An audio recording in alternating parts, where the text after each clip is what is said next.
Well, hello everyone. Once again, back by popular demand, it's your commissioner of the NFL 2021 Legendary Football Pool. And it gives me great pride and pleasure to introduce the one, the only, world's greatest co-host of a live football pool segment in the universe, Mr. Samuel Ennis. Johnny O, week 11 in the books, buddy. We made it this far. Can't believe it. Can you? Hello. Yes, Johnny, yes, I can. Yes, I can. Of course, I certainly may. Sorry, I had a message from the booth upstairs. We were looking at some technical instructions there, Sammy. So forgive my absence. I know a question from a man of your stature and your status in the NFL world should be addressed professionally, efficiently, and right away. So I will kindly ask you to repeat the question, my friend. Oh, I just want to know if you can believe that we made it 11 weeks already. I can't. You know, it's I remember when we were 5 alive, when we were great to be 8, but now we're the double, we're the singles, we're the 11s, the 2 1s. Obviously, this 18-game season makes it a lot longer, but that doesn't mean that it gets any easier. This is the downhill slope, as they say. We made it through hump day, through the halfway point of the season, and it honestly only gets harder from here. It most certainly does, Sammy, and the back end of the season is definitely where all the best pick making is required, but I know I can count on the legendary participants to get the best picks in and make the best picks there are, because we're the best pick makers in the NFL segment, and all these participants are just absolutely extraordinary at all their best pick making. That is to say the very least.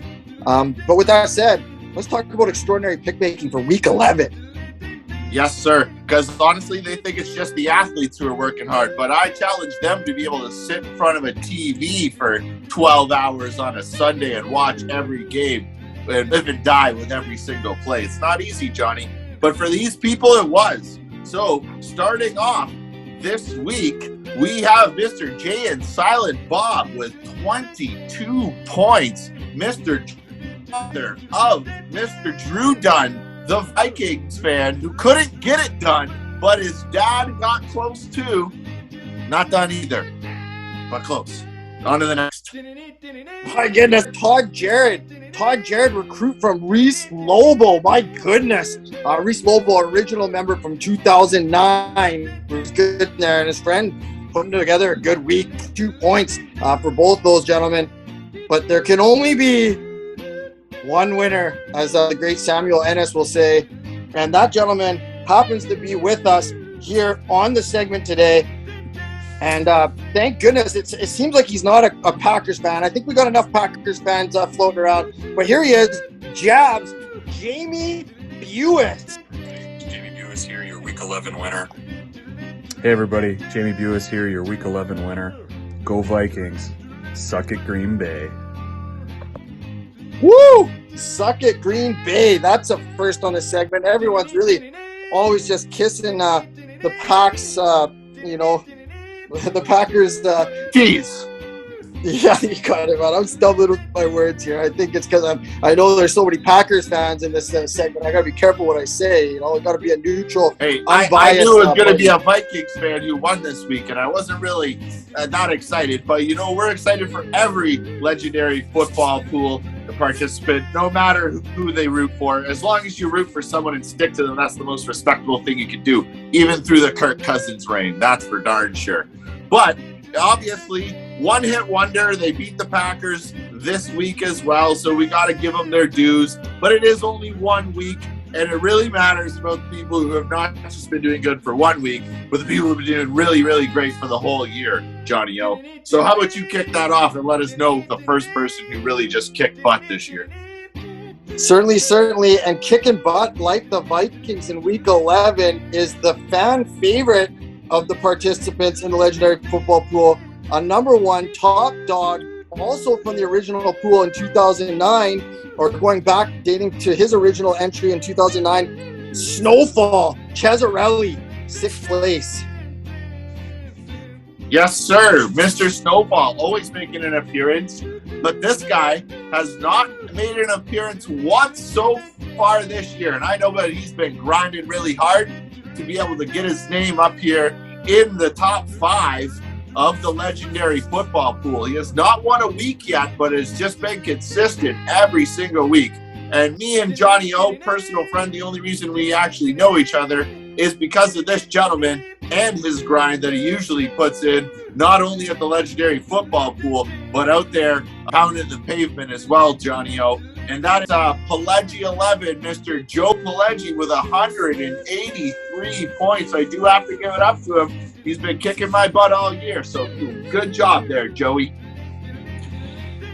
Yeah, my ex-boss, Joe Pelegi, a gentleman who taught me so much about everything I know with promotional knowledge and sales. I'm very grateful for all the knowledge that that gentleman's passed on to me, to say the very least. But someone else doing another one of your good friends here, Johnny O. So it seems like, just the people closest to us are really just sticking it to us by making great picks this year. They must be feeling it from your win last year.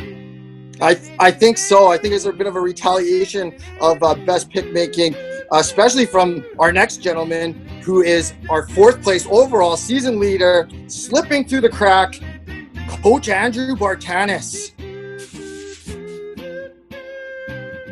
Yes, sir. And he has a slight lead on the last 2 people that we mentioned. He has 185 points this year. So great job.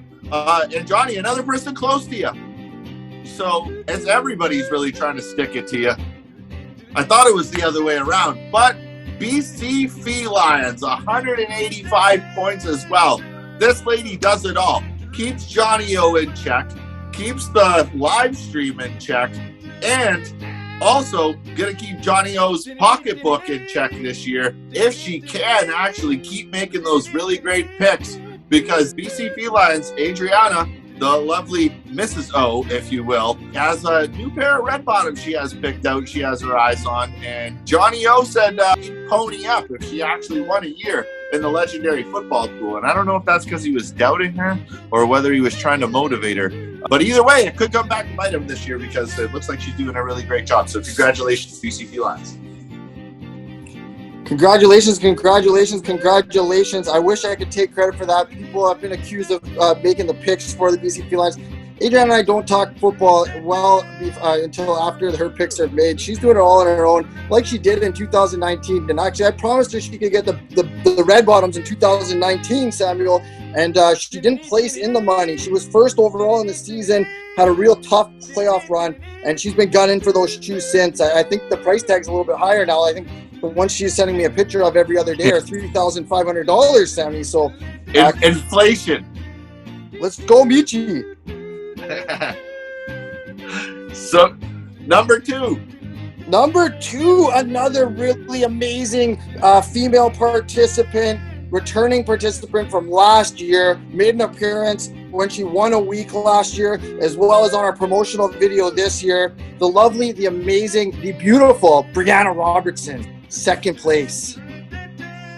There was a couple of people who looked like they had a stranglehold on the 2nd and 3rd place spots there for a couple of weeks. But as you know, in the NFL, it's a week-to-week season, and anything can change every single week. And it has this week, because those top 5 have not all been there the whole time. But this person, Mr. Hitchy, as I call him, I think, what do you call his last name there, Johnny O? I've been trying to tell you all along, and you were saying no, pronounce it Michi. So I went with your insight there, Sammy. But I don't know. I hope we can maybe. Put it all on me. I get it. The co-host is always shouldering the load. Well, with that being said, honestly, there's not much to say about this gentleman that I can say anyways, because I'm not making as good as picks as he is. I know he's a fellow Packer fan. And honestly, this is one of the more exciting times we've had on the Legendary Football Pool, because we don't generally get somebody to be able to join us. And if we do, they're not usually winning the whole entire season. They're just talking smack like Forrest. Forrest, where are you, man? You got to get up there. Andy B, he's keeping you in 4th place. So with that being said, we want to get somebody on here. Like I said, he's just been kicking butt all year. Mr. Michi. All right, thank you, boys. I appreciate that. That was even better of an entrance than I thought I was going to get. And I do appreciate all the variants on my last name being pronounced. And just so everyone does know, it is Vicky. However, I have gone by multiple callings as my last name, for my nickname for my entire life. So I appreciate it. You guys, each of you has got a unique little tweak on it. So I like it. It's nice. Hey, we have an over-under bet on how many times we can pronounce it incorrectly. Congratulations to Alexander Michi. Mr. Alexander Michi, keep it up. Mr. Michi. This guy, I don't know what to say. That's Michi21. To this gentleman, again. To have him come forth again? Oh, wait, no. I'm seeing. Oh, somebody's going to be coming in and talking, actually, on Alex Michi's behalf. Apparently an issue with his phone. His phone is out of commission and gone missing. Let's listen to what they have to say, Johnny. Yeah, let's hear it. Congratulations to Mr. Michi. He's holding on to the #1 spot for, I think, 4th or 5th consecutive week in a row. So congratulations again to Michi21. I don't care what they say about you, buddy. Packers are #1. Michi's #1. And I think that T.Die guy is a Packers fan. So that's right. You know what? It's not Aaron Rodgers Tuesday on the Pat McAfee show, but we got Alexander Mickey Tuesday here. Mr. Mickey21 leading with 193 points. Let us know what's been working for you, sir. Buddy, I mean, as I was telling you guys when we were doing this little pre-up, the 7th week that I won, or the 2nd week that I won, I believe that was week 7. I did those picks on the plane on the way to Vegas and literally just said, fuck it. And they ended up winning. So I got to chalk up a lot of its luck. You know what I mean? Like, I put in time and, I always loved football, played it. And I've been, I watch it every Sunday and, I run a few fantasy leagues and shit myself. So, I think you put in the time and follow the game and then, you can, but without luck, I mean, what are you going to do, right? I mean, when I was picking at like 65%, I should have been picking it because it wasn't. But I've cooled down a little bit now, but, you get a little luck and you follow the game and you should do well, right? Yes, sir. That should have happened for the Packers. It should have fell the way we wanted it to. Kirk, the man Cousins. Well, and then that's one thing I want to talk to. Like, we got our gentleman Toast, who is a good buddy of mine, and left this fucking chat because he hitched his wagon to Kirk Cousins in primetime, and I still... Like, what, you know what I mean? You've seen this guy over and over and over. He pulls under the big lights, and then Toast hitches his wagon and then gets all butthurt and leaves the chat. So I really got to get him back in here because we got to shit on him some more, to be honest. I guess at least they did have a Vikings fan win this week. So congratulations to our weekly winner. Do you have some thoughts about our Thanksgiving Day Tim Boyle versus Andy Dalton game this week? Yeah, well, pitiful NFC North matchup. Well, yeah, that's what I was going to figure. That was, I figured we'd come on here and talk a little bit of ball. But, I was going to talk that game. But here's the thing. We're still playing this thing to win, right? And I think I'm pretty set on that pick there. So I don't know if I really want to give that pick away right there. So I was thinking, why don't we flex over to the Atlanta and Dallas game? Because, honestly, I'm really still up in the air for there right now. Like, here's the thing. Dallas is a good damn team, right? Before Dak got hurt, you saw them beat a lot of good teams, and I thought they were going to be probably coming out of one of the teams to come out of the NFC. But now you're looking at Cooper's probably not back. Who knows what's going on with CD? You still got Gregory out on the line. I know Las Vegas has been such a shit show, but, the one thing Carr has shown that if you keep him clean, he can move the ball, right? And then you've got...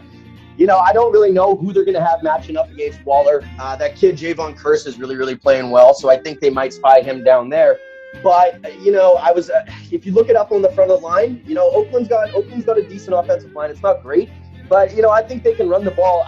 Laying those 7 points, you know, even with Dallas at home, I don't know. I'm tough on that one. Like, what do you think? Which way are you leaning right now? Well, the Las Vegas Raiders. Oh shit! Did I say Oakland? I still do that all the time. I've only been going downhill, but you know, I love to hate the Dallas Cowboys very early on in my life. So, and I've lived in Vegas, and really? I have spent a lot of money there. So, you know, I'm gonna just go with the Las Vegas Raiders on this one. I like that pick. What do we got from Johnny O? What are we talking about? I thought we were talking Atlanta versus Dallas. What are we talking about here? No, he messed up. It's Las Vegas versus Dallas. Las Vegas versus, I like Waller, but I think that Vegas world's a little bit shook upside down. There's a lot of controversy around too many players, too many suspensions. I think that's enough trauma for any chemistry of any team. But you know, those Dallas Cowboys, my entire fantasy lineup for my fantasy team's Cowboys, I couldn't believe how low they were all ranked. I drafted everyone I could. I'm not a big, huge Cowboy fan, but I've secretly kind of cheered for them, you know, since the earlier days of Emmitt Smith, Troy Aikman, Deion Sanders, and all the late, great Cowboys that were kind of amazing that I pretended not to like when I was a kid. I can't help but have a little bit of love for the Stars. But, you know, I don't think I can take Las Vegas. I really don't. Well, there you have it, ladies and gentlemen. You did get the chance to be able to hear some words from the modest season leader.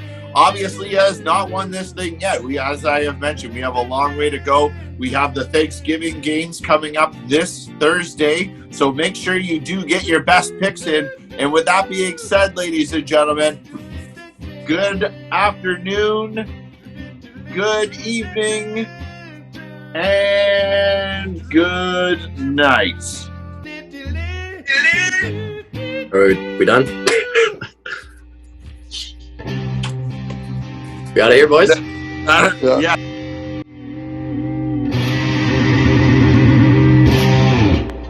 Mickey, you got to allow that. I thought I did. No, I'm just saying. It just popped up for me. I'm just letting you know. Make sure you go back to mute, too. Johnny, start talking so it goes to you. Yeah, well, I got it on the wrong. There you go. You're good. You're good. Sorry, I forgot to switch that over.